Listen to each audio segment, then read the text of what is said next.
Hello everyone. இன்னைக்கு நம்ம வந்துட்டு ஈக்குலிபிரியம் பத்தி பார்க்க போறோம். ஸோ ஈக்குலிபிரியம்ல வந்துட்டு ரெண்டு டிஃப்ரெண்ட் சாப்டர்ஸ் இருக்கு. Chemical equilibrium, ionic equilibrium. நம்ம முதல்ல கெமிக்கல் ஈக்குலிபிரியம்ல இருந்து ஸ்டார்ட் பண்ணலாம். ஸோ கெமிக்கல் ஈக்குலிபிரியம்ல இருந்து ஸ்டார்ட் பண்ணோம்னா நமக்கு வந்து இதெல்லாம் தான் இருக்கும்: introduction, equilibrium, law of mass action, important points on equilibrium constant, homogeneous equilibrium, relationship between Kp, Kc, Kx, heterogeneous equilibrium, factors influencing equilibrium, applications, degree of dissociation, calculation of Kp and Kc, அப்புறம் லீ சாட்லியர்ஸ் principal. So இன்னைக்கு கிளாஸ்ல இருந்து நம்ம இன்ட்ரோடக்ஷன்ல இருந்து ஆரம்பிக்கலாம். First இன்ட்ரோடக்ஷன்ல வந்துட்டு what is a chemical reaction. நமக்கு வந்து ஒரு சாப்டர், அதாவது ஈக்குலிபிரியம் இந்த சாப்டர் ஸ்டார்ட் பண்றப்போ ஸ்பெசிஃபிக்கா ஒரு ரியாக்ஷன்னா என்னது, ஒரு கெமிக்கல் ரியாக்ஷன் எப்படி ப்ரொசீட் ஆகுது நமக்கு முதல்ல தெரியணும். So what is a chemical reaction அப்படின்னா, it is a process in which one or more reactants react to produce one or more products. ஒரு சிம்பிள் ரியாக்ஷன் எடுத்துக்கலாம். A plus B gives rise to C. இந்த reaction எடுத்துக்கிட்டோம்னா இந்த A and B combine ஆகி இந்த scene ஒரு product நமக்கு form பண்ணி கொடுக்குது. இதை தான் வந்துட்டு நம்ம கெமிக்கல் ரியாக்ஷன் அப்படின்னு சொல்றோம். ஸோ இந்த ப்ராசஸ் வந்துட்டு கெமிக்கல் ரியாக்ஷன் அப்படின்னு சொல்றோம். ஸோ நமக்கு கெமிக்கல் ரியாக்ஷன்ல ரெண்டு டிஃப்ரெண்ட் டைப்ஸ் ஆஃப் ரியாக்ஷன் இருக்கு: இர்ரிவர்சிபிள் ரியாக்ஷன், ரிவர்சிபிள் ரியாக்ஷன். முதல்ல இர்ரிவர்சிபிள் ரியாக்ஷன்னா ஒரு ரியாக்ஷன் ஒரு பர்டிகுலர் டைரக்ஷன்ல மட்டும்தான் போக முடியும். ஃபார் எக்ஸாம்பிள், இந்த ஃபர்ஸ்ட் எக்ஸாம்பிள் எடுத்துக்கலாம். BaCl plus H2SO4 gives rise to BaSO4 plus 2HCl. இந்த ரியாக்ஷன் வந்துட்டு இந்த பர்டிகுலர் டைரக்ஷன்ல மட்டும்தான் போகுது. BaCl and H2SO4 கம்பைன் ஆகி BaSO4 and HCl மட்டும் ஃபார்ம் பண்ணுது. இந்த டைரக்ஷன் இந்த ஆரோ இண்டிகேட் பண்ணிக்கிற மாதிரி இந்த ஒரு சிங்கிள் டைரக்ஷன்ல மட்டும்தான் போகுது. அதனாலதான் இதை வந்துட்டு இர்ரிவர்சிபிள் ரியாக்ஷன் அப்படின்னு சொல்றோம். இதுவே ரிவர்சிபிள் ரியாக்ஷன்னா என்னதுன்னா, ஒரு ரியாக்ஷன் ரெண்டு டிஃப்ரெண்ட் சைட்ஸ்லயுமே பெர்ஃபார்ம் ஆகும். For example, A plus B gives rise to C இருக்குன்னா இந்த ரியாக்ஷன் இப்படியும் போகும், இல்லைன்னா இப்படியும் போகும். இதே ரியாக்ஷன் ரிவர்ஸ் ஆகி இப்படியும் போகும். ஸோ அந்த எக்ஸாம்பிள்ல கொடுத்துருக்கிற மாதிரி N2 plus H2 gives rise to 2NH3. இந்த ரெண்டு ஆரோ இண்டிகேட் பண்ணிருக்குல்ல. ஸோ இந்த ஃபர்ஸ்ட் ஆரோ வந்துட்டு இந்த ரியாக்ஷன் வந்துட்டு இந்த டைரக்ஷன்ல போகுதுங்கிறத காட்டுது. இந்த செகண்ட் ஆரோ வந்துட்டு இந்த ரியாக்ஷன் இந்த டைரக்ஷன்லயும் போகுங்கிறத காட்டுது. இதான் வந்துட்டு ரிவர்சிபிள் ரியாக்ஷன் அர்த்தம். நெக்ஸ்ட் வந்து ஈக்குலிபிரியம். நம்ம சாப்டர் பேர்லயே இருக்கு கெமிக்கல் ஈக்குலிபிரியம் அப்படின்னு. அப்போ அந்த ஈக்குலிபிரியம்னா என்னது அப்படின்னா, ஈக்குலிபிரியம்ங்கிறது வந்து it is defined as the state where measurable properties such as position, speed, temperature, concentration, pressure do not change. So இது சிம்பிளா எப்படி சொல்லலாம்னா, இதே சிம்பிள் ரியாக்ஷன் எடுத்துக்கலாம். A plus B gives rise to C. இந்த ரியாக்ஷன் வந்துட்டு ஸ்டார்ட் ஆனதுக்கு அப்புறம் ஒரு particular time T is equal to ஒரு T0ன்னு வச்சுக்கலாம். இந்த டைம்ல இது வந்து ஒரு ஸ்டேட் அட்டைன் பண்ணுது, ஒரு பர்டிகுலர் ஸ்டேட். அந்த ஸ்டேட் தான் வந்துட்டு ஈக்குலிபிரியம் ஸ்டேட் அப்படின்னு சொல்றோம். இந்த ஸ்டேட் அட்டைன் ஆகுறப்போ இந்த டெஃபினிஷன்ல சொல்லியிருக்கிற மாதிரி இந்த position, speed, temperature, concentration, pressure இது எதுவுமே சேஞ்ச் ஆகாது. இப்போ டெம்பரேச்சர் வந்து அப்போ அந்த டைம்ல ஒரு 300 கெல்வின்ஸ் அப்படின்னு இருக்கு. அப்புறம் ப்ரெஷரும் அதே மாதிரி ஒரு 1 ATM அந்த மாதிரி இருக்குன்னா இது வந்து அப்படியே தான் இருக்கும். அந்த ஈக்குலிபிரியம் ஸ்டேட் அடைன் ஆனதுக்கு அப்புறமும் இந்த டெம்பரேச்சர், ப்ரெஷர் இது எதுவுமே சேஞ்ச் ஆகாது. அந்த ஸ்டேட் தான் வந்துட்டு ஈக்குலிபிரியம் அப்படின்னு சொல்றோம்.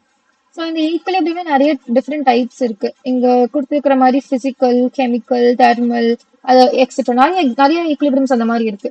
ஸோ இந்த மூணு வந்துட்டு பேசிக் டைப்ஸ் ஆஃப் ஈக்குலிபிரியம் நம்ம தெரிஞ்சுக்க வேண்டியது. ஃபர்ஸ்ட் வந்துட்டு தெர்மல் ஈக்குலிபிரியம்னா என்னது? It is that type of equilibrium where the thermal energy between two or more substances are equal. So வந்து ஃபார் எக்ஸாம்பிள் சிம்பிளா சொல்லணும்னா, ஒரு ஒரு கண்டெய்னர்ல வந்துட்டு ஒரு ஒரு ஒரு பர்டிகுலர் லிக்விட் இருக்கு. அந்த லிக்விட் வந்து ஒரு 42 டிகிரி செல்சியஸ்ல இருக்குன்னு வச்சுக்கலாம். இதுவே இதோட சரௌண்டிங் டெம்பரேச்சர் வந்துட்டு ஒரு 35 டிகிரி செல்சியஸ் இருக்கு. இப்போ இந்த சப்ஸ்டன்ஸ் வந்துட்டு கொஞ்சம் கொஞ்சம், ஃபார் எக்ஸாம்பிள் இது காஃபின்னு வச்சுக்கலாம். இது வந்துட்டு இந்த சப்ஸ்டன்ஸ் வந்துட்டு இப்போ கொஞ்சம் கொஞ்சமா டைம் ஆக ஆக ஆக கூல் டவுன் ஆக ஸ்டார்ட் ஆயிடும். ஸோ அப்போ வந்து அது ஒரு பர்டிகுலர் டைம்ல கொஞ்சம் கொஞ்சமா இந்த 42 வந்துட்டு 41 மாறும், அது 40 மாறும். அப்படியே அது போக போக போக போக 35 டிகிரி செல்சியஸ்க்கு வரும். ஸோ இந்த 35 டிகிரி செல்சியஸ் தான் இந்த 35 டிகிரி செல்சியஸ். ஸோ வந்துட்டு இந்த சப்ஸ்டன்ஸோட டெம்பரேச்சரும் இந்த சரௌண்டிங் டெம்பரேச்சரும் ஈக்குவல் ஆயிடும். அந்த ஸ்டேட் தான் வந்து தெர்மல் ஈக்குலிபிரியம் அப்படின்னு சொல்றோம். இந்த டயக்ராம்ல கூட நமக்கு இண்டிகேட் பண்ணியிருக்கோம். எப்படின்னா, இது வந்துட்டு ஒரு ஹாட் ரீஜன். இந்த ரீஜன் வந்துட்டு 100 டிகிரி செல்சியஸ்ல இருக்கு. இது வந்து ஒரு கோல்ட் ரீஜன், இது 0 டிகிரி செல்சியஸ்ல இருக்கு.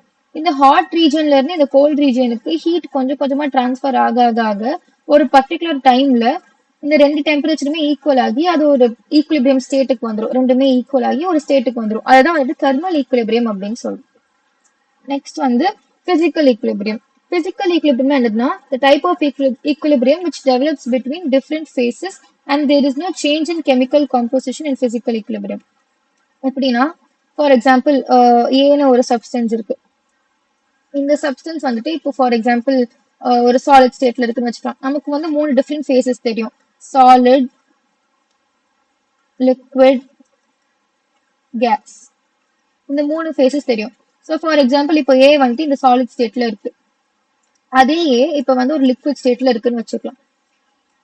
அதாவது சேம் சப்ஸ்டன்ஸ் ரெண்டு டிஃப்ரெண்ட் ஃபேஸஸ்ல வந்துட்டு ஈக்குலிபிரியம்ல இருக்குன்னா அதை வந்துட்டு பிசிக்கல் ஈக்குலிபிரியம் அப்படின்னு சொல்றோம்.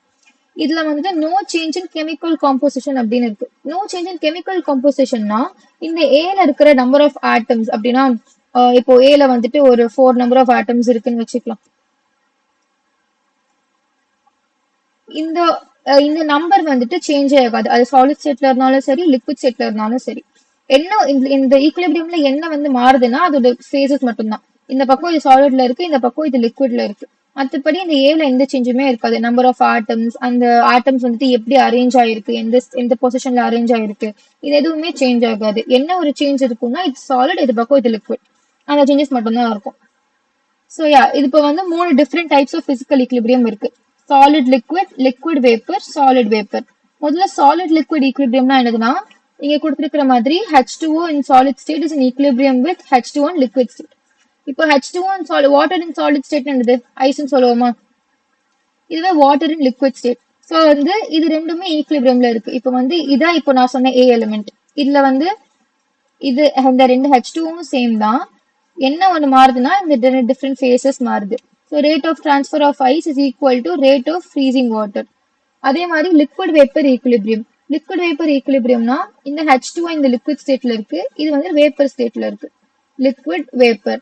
ஸோ வந்துட்டு இது லிக்விட் ஸ்டேட், இது கேஷியஸ் ஸ்டேட். இது ரெண்டும் ஈக்குலிபிரியம்ல இருக்கிறதுனால இந்த லிக்விட் வேப்பர் ஈக்குலிபிரியம் அப்படின்னு சொல்றோம். நெக்ஸ்ட் வந்துட்டு சாலிட் வேப்பர் ஈக்குலிபிரியம். அதே மாதிரி இங்க வந்துட்டு இப்போ NH4Clன்னு ஒரு காம்பவுண்ட் யூஸ் பண்ணியிருக்காங்க. இந்த NH4Cl இன் சாலிட் ஸ்டேட்டும் இந்த NH4Cl இன் வேப்பர் ஸ்டேட்டும் ஈக்குலிபிரியம்ல இருக்கு. ஸோ வந்து அதனால இது சாலிட் வேப்பர் ஈக்குலிபிரியம் அப்படின்னு சொல்றோம். இங்கேயும் வந்துட்டு இந்த நம்பர் ஆஃப் ஆட்டம்ஸ் எல்லாமே சேம் தான். ஒரு நைட்ரஜன் இங்க இருக்கு, இங்கேயும் ஒரு நைட்ரஜன் இருக்கு, இங்கேயும் 4 ஹைட்ரஜன்ஸ் இருக்கு, இங்கேயும் 4 ஹைட்ரஜன்ஸ் இருக்கு, இங்கேயும் ஒரு குளோரின் இருக்கு, இங்கேயும் ஒரு குளோரின் இருக்கு. இதோட அரேஞ்ச்மெண்ட், நம்பர் ஆஃப் ஆட்டம்ஸ், இது எதுவுமே மாறல. ஸோ வந்து இதுல என்ன ஒண்ணு மாறுதுன்னா இது வந்து சாலிட் ஸ்டேட்ல இருக்கு, இது வந்து கேஷியஸ் ஸ்டேட்ல இருக்கு. நெக்ஸ்ட் வந்து கெமிக்கல் ஈக்குலிபிரியம். Chemical equilibrium என்னதுன்னா in chemical equilibrium the concentration of the reactants and products does not change with time and the system does not show any further change in properties. இப்போ அதே மாதிரி A plus B gives rise to C. இந்த ரியாக்ஷன்ல chemical ஈக்குலிபிரியம்னு வந்துருச்சுன்னா அது வந்து இந்த ஏயோட கான்சென்ட்ரேஷனும் பியோட கான்சென்ட்ரேஷனும் மாறவே மாறாது. இது ஒரு 1 மோலார் இருக்கு, இந்த பியும் ஒரு 1 மோலார் இருக்குன்னா இது ரெண்டும் அப்படியே தான் இருக்கும் கெமிக்கல் ஈக்குலிபிரியம்ல, இது சேஞ்சே ஆகாது. ஸோ வந்து இங்க ரெண்டு டிஃப்ரெண்ட் டைப்ஸ் ஆஃப் ரியாக்ஷன் இருக்கு. முதல்ல in open glass container and then closed container. In open கண்டெய்னர்ல வந்துட்டு இந்த ரியாக்ஷன் இந்த ஒரு டைரக்ஷன்ல மட்டும்தான் போக முடியும். அது ஏன் அப்படின்னா ஃபார் எக்ஸாம்பிள் இதான் ஓப்பன் கண்டெய்னர்னு வச்சுக்கலாம். இந்த ஓப்பன் கண்டெய்னர்ல வந்து இதே ரியாக்ஷன்ல வந்து நமக்கு இங்க ஒரு கேஸ் ஒன்று ஃபார்ம் ஆகுது H2O. இப்போ இந்த கேஸ் வந்து இங்க ஃபார்ம் ஆனதுக்கப்புறம் கொஞ்ச நேரம் கழிச்சு அது கொஞ்சம் கொஞ்சமா அட்மாஸ்பியருக்கு எக்ஸ்போஸ் ஆயிடும். அட்மாஸ்பியருக்கு அது எக்ஸ்போஸ் ஆகுறதுனால அந்த கேஸோட அமௌண்ட் வந்து இந்த சிஸ்டம்ல இருந்து கொஞ்சம் கொஞ்சமா கம்மி ஆயிட்டே போகும். ஸோ நமக்கு ஒரு பர்டிகுலர் அமௌண்ட் ஆஃப் கேஸ் வந்துட்டு முதல்ல ஃபார்ம் ஆனா கூட அது ஓப்பன் சிஸ்டமா இருக்கிறதுனால அது அட்மாஸ்பியர் கூட மிக்ஸ் ஆகி நம்மளோட கண்டெய்னர்ல இருக்கிற அந்த கேஸோட அமௌண்ட் வந்து கம்மி ஆகுது. அதனால வந்துட்டு நமக்கு அமௌண்ட் கம்மி ஆகுறதுனால நம்மளால ரிவர்ஸ் ரியாக்ஷன் வந்துட்டு அதுக்கு பாசிபிள் கிடையாது. ஏன்னா நம்ம இப்போ ரிவர்சிபிள் ரியாக்ஷன் எப்படி இருக்கும்னா இப்போ A plus B gives rise to C plus Dன்னு வச்சுக்கலாம். இது ரெண்டும் கம்பைன் ஆகி CND கொடுக்குது. எவ்வளவு CND நமக்கு ப்ரொடியூஸ் ஆகுதோ அதே CND கம்பைன் பண்ணாதான் இந்த ANB நமக்கு ஃபார்ம் ஆகும். ஆனா இந்த ஓப்பன் சிஸ்டம்ல வந்துட்டு இந்த கேஸோட அமௌண்ட் நமக்கு கம்மி ஆகுது. ஸோ நமக்கு எவ்வளவு ஃபார்ம் ஆச்சோ அவ்வளவு வந்துட்டு ஓப்பன் சிஸ்டம்ல இருக்கும்போது இருக்காது. அதனால வந்து அதோட ரிவர்சிபிள் ரியாக்ஷன் நமக்கு பாசிபிள் இல்லை.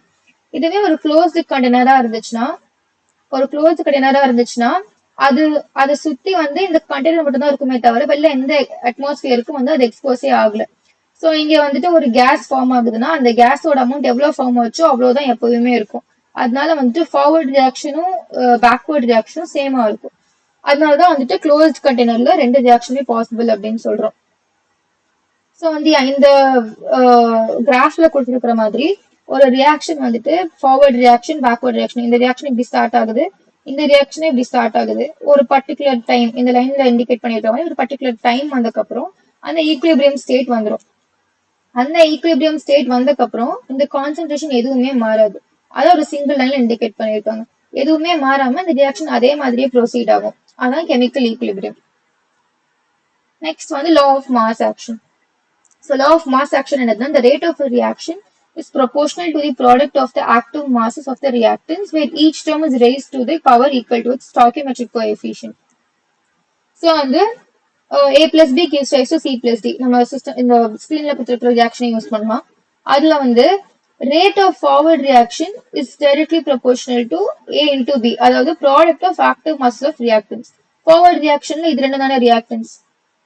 So a into b அப்படி denote பண்றோம். இந்த ப்ரொபோர்ஷனாலிட்டி கான்ஸ்டன்ட் ரிமூவ் பண்றதுக்கு தான் இஸ் ஈக்குவல்ஸ் டு kf னு போட்டிருக்காங்க. இந்த f வந்துட்டு ஃபார்வர்ட் ரியாக்ஷன் இண்டிகேட் பண்ணுது. நெக்ஸ்ட் வந்துட்டு rate of backward reaction. Rate of backward ரியாக்ஷன்னா இது இந்த பக்கம் ப்ரொசீட் ஆகுது. அதாவது c plus d gives rise to a plus b இப்படி ப்ரொசீட் ஆகுது. ஸோ இப்போ c plus d தானே ரியாக்டன்ஸ், அதனால வந்துட்டு directly proportional to c and d. இந்த ப்ரொபோர்ஷனாலிட்டி கான்ஸ்டன்ட் ரிமூவ் பண்றதுக்கு தான் நம்ம இங்க kbன்னு போடுறோம். இந்த b என்னதுன்னா பேக்வர்ட். சோ வந்துட்டு அட் ஈக்குலிபிரியம் வந்துட்டு இந்த rate of forward reaction and backward reaction ரெண்டுமே நமக்கு சேமா இருக்குமா? அப்போ நம்ம இது ரெண்டுத்தையும் ஈக்குவேட் பண்ணலாம். ஈக்குவேட் பண்ணோம்னா kf into a into b is equal to kb into c into d. இப்போ இந்த a into b இந்த பக்கம் வந்துச்சுன்னா டிவிஷனுக்கு போயிடும். இது வந்துட்டு kf by kb ஆயிடும். சோ இதை வந்துட்டு ஒரு நியூ ஈக்குவலண்டா k ஈக்குவலண்ட் அப்படின்னு எழுதலாம். இப்போ வந்து நம்ம ஒரு எக்ஸாம்பிளோட இது எப்படி ஒர்க் ஆகுதுங்கிறத பார்க்கலாம். So the rate constant for a forward reaction, a reversible reaction is 10 to the power of 4. அதாவது kf forward reaction அது வந்துட்டு 10 to the power of 4 னு சொல்லிருக்காங்க. Calculate the rate constant of backward reaction. இங்க வந்துட்டு k equivalent வந்துட்டு 10 to the power of 8 அப்படின்னு கொடுத்திருக்காங்க. So நம்ம வந்து இப்போதான் பார்த்தோம் அந்த law of mass action ஓட ஸ்டேட்மெண்ட்ல k equivalent is equals to kf by kb னு. இந்த ஃபார்முலா இதை நம்ம சப்ஸ்டிட்யூட் பண்ணோம்னா k equivalent இது வந்து k equivalent is equals to kf by kb ல சப்ஸ்டிட்யூட் பண்ணோம்னா நமக்கு இங்க வேண்டியது kb தான். சோ இந்த kb இந்த பக்கம் போய் k equivalent இந்த பக்கம் வந்துருச்சுன்னா kb is equals to kf by k equivalent.